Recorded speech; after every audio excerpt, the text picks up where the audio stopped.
Capítulo 7. El todo, en todo. Si bien es cierto que todo está en el todo, no lo es menos que el todo está en todas las cosas. El que comprende esto debidamente ha adquirido gran conocimiento. El Kybalion. Cuán a menudo se ha oído a la mayoría repetir la afirmación de que su deidad era todo en todo, y cuán poco ha sospechado el íntimo significado oculto encerrado en esas palabras emitidas tan sin ton ni son. La presión comúnmente empleada es lo que ha quedado de la máxima hermética del epígrafe. Como dice el Kybalion, el que comprende esto debidamente ha adquirido gran conocimiento. Y si esto es así, tratemos de comprender lo que significa dada su gran importancia. En esa máxima está encerrada una de las más grandes verdades filosóficas, científicas y religiosas. Ya hemos dado la enseñanza hermética concerniente a la naturaleza mental del universo, la verdad de que el universo es mental, sostenido en la mente del todo. Como dice el Kybalion en el pasaje citado, todas las cosas están en el todo. Pero nótese también la siguiente afirmación correlacionada. Es igualmente cierto que el todo está en todas las cosas. Esta contradicción aparente es conciliable según la ley de la paradoja. Es, además, una afirmación hermética exacta sobre las relaciones que existen en el todo y su universo mental. Ya hemos visto cómo es que todo está en el todo. Examinemos ahora el segundo aspecto del asunto. La doctrina hermética indica que el todo es inminente e inherente al universo, así como en toda parte, partícula, unidad o combinación dentro del universo. Los maestros suelen ilustrar este postulado refiriéndose al principio de correspondencia. El instructor pide al estudiante que forme una imagen mental de algo, de una persona, una idea o alguna cosa que tenga forma mental, siendo el ejemplo preferido el de un autor que se esté formando una idea de los personajes, el de un pintor o escultor que esté creando la imagen mental de lo que trata de expresar con su arte. En cada caso, el estudiante verá que, aunque la imagen tiene existencia y ser únicamente dentro de su propia mente, sin embargo, el estudiante mismo, autor, pintor o escultor, es, en cierto sentido, inmanente en dicha imagen. En otras palabras, toda la virtud, vida, espíritu o realidad de la imagen mental se deriva de la inmanente mente del pensador. Medítese esto un instante hasta que se comprenda bien la idea. Empleando otro ejemplo, podríamos decir que Otelo, Iago, Hamlet, Lear, Ricardo III, etc., existieron en la mente de Shakespeare en el momento de su concepción o creación. Y sin embargo, Shakespeare existió también dentro de cada uno de esos personajes, dándoles su vitalidad, su espíritu y su acción. ¿Cuál es el espíritu de los personajes que conocemos como Micawber, Oliver Twist, Uriah Heep? ¿Es Charles Dickens o tiene cada uno de ellos un espíritu personal independiente de su creador?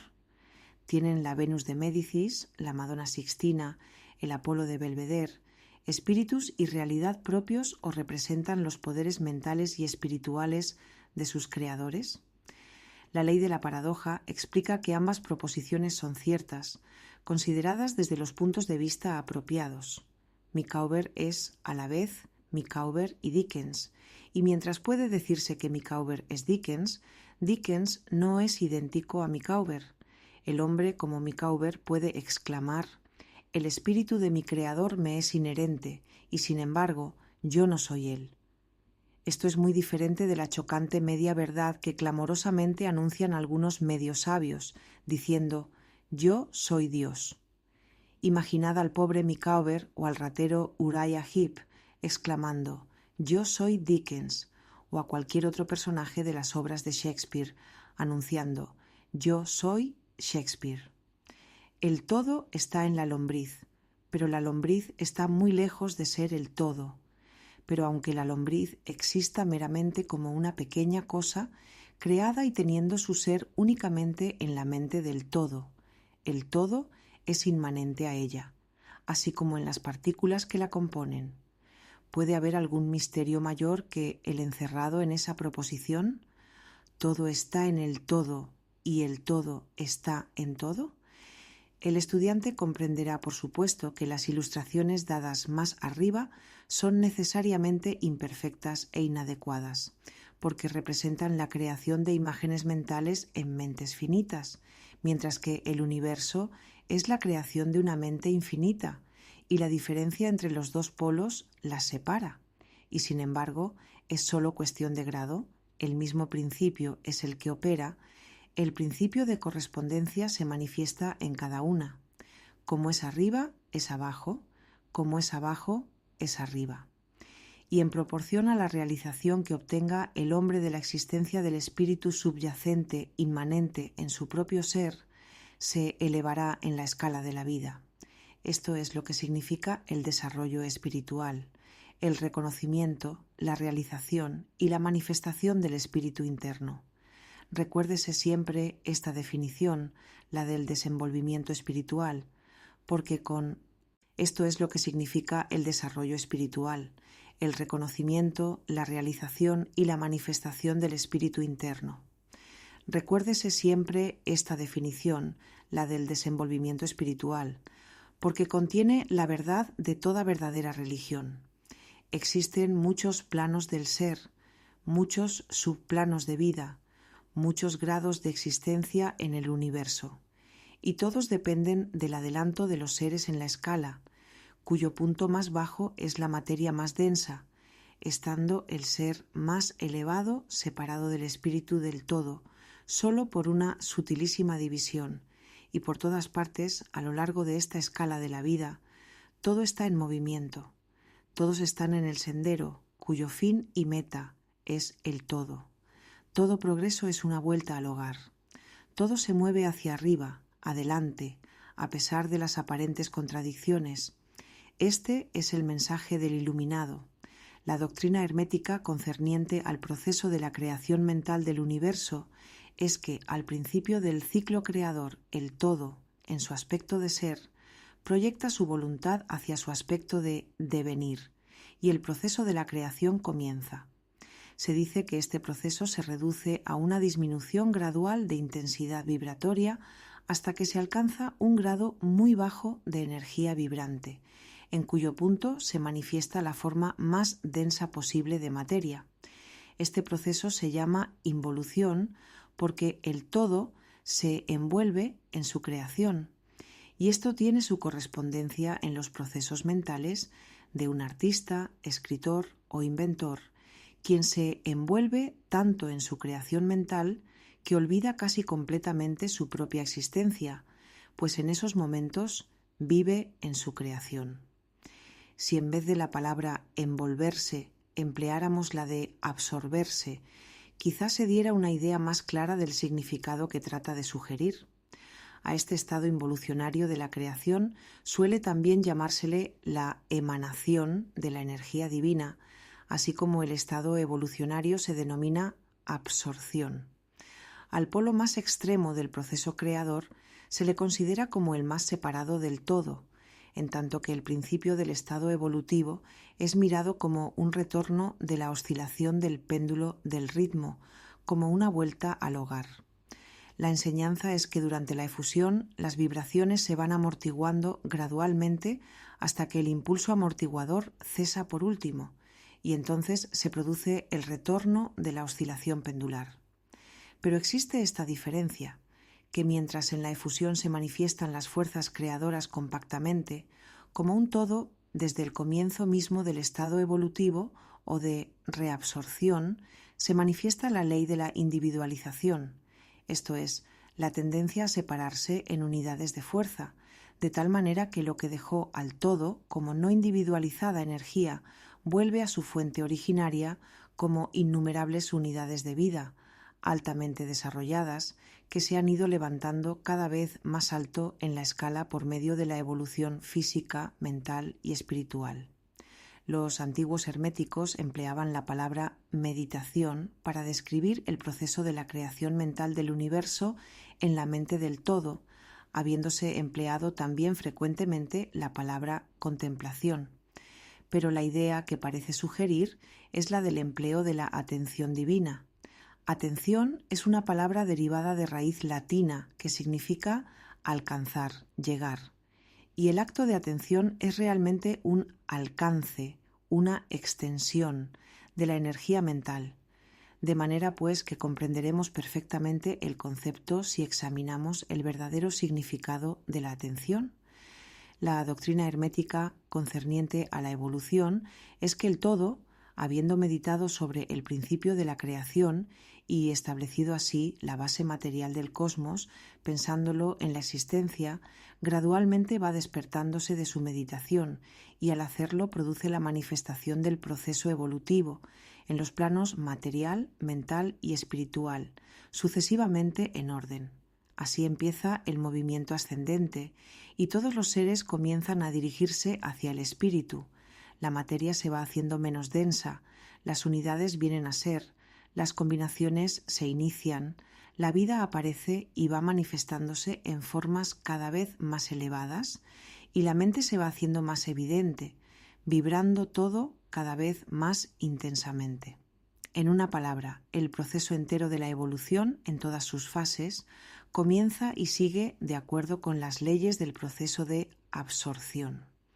Todo esto ocupa eones y eones de tiempo, estando compuesto cada eón por millones de años. Pero, según dice el Iluminado, toda la creación, incluyendo la involución y la evolución de un universo, no es más que un abrir y cerrar de ojos para el todo. Al final de innúmeros ciclos de eones de tiempo, el todo retira su atención, contemplación o meditación del universo, porque la gran obra ha terminado, y todo queda absorbido en él de quien otrora emergiera. Pero el misterio de los misterios es que el espíritu de cada alma no queda aniquilado, sino que se expande infinitamente, sumergiéndose uno en otro, el creador y el creado. Esa es la voz de la iluminación expuesta sobre la meditación y el subsiguiente despertar de ella del todo, no es, por supuesto, más que un intento de descripción del proceso infinito mediante un ejemplo finito. Pero, no obstante, como es arriba es abajo. La diferencia es sólo de grado, y así como el todo se despierta de su meditación sobre el universo, así también el hombre, a su debido tiempo, cesará de manifestarse sobre el plano material y se irá retirando cada vez más en el espíritu interno, que ciertamente es el ego divino. Hay otra cosa más de la que deseamos hablar en esta lección, y esto llega muy cerca del campo metafísico de especulación, aunque nuestro propósito es simplemente el mostrar la futilidad de tal especulación. Aludimos a la pregunta que inevitablemente se presenta ante la mente de todos los pensadores que se han aventurado a buscar la verdad. La pregunta es: ¿por qué creó el todo al universo? Esta pregunta podrá ser formulada en diferente forma, pero su esencia es siempre la misma. Mucho han luchado los hombres para contestársela, pero aún no se posee respuesta alguna que merezca ese nombre.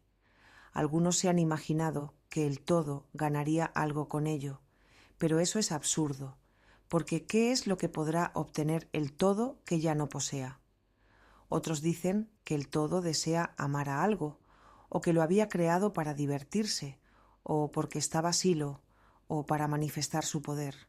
Pero todas esas respuestas son pueriles e infantiles y pertenecen a la primera infancia del pensamiento. Algunos han tratado de explicar el misterio presumiendo que el todo se vio compelido a crear en razón de su naturaleza interna o su instinto creador. Esa idea, si bien representa un adelanto sobre las otras, tiene un punto débil.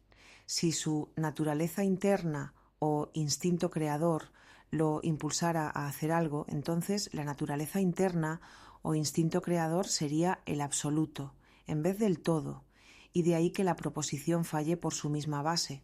Sin embargo, el todo crea y se manifiesta y parece encontrar cierta satisfacción al hacerlo, y es muy difícil escapar a la conclusión de que en algún grado infinito tendría que tener algo que correspondiera a una naturaleza interna o instinto creador en el hombre, con un deseo y voluntad correspondientemente infinito. No podría obrar si no quisiera hacerlo, no podría hacerlo a menos que lo deseara, y no lo desearía si no obtuviera con ello una satisfacción. Y todas estas cosas pertenecerían a una naturaleza interna, y podría postularse su existencia de acuerdo con la ley de correspondencia, tanto interna como externa.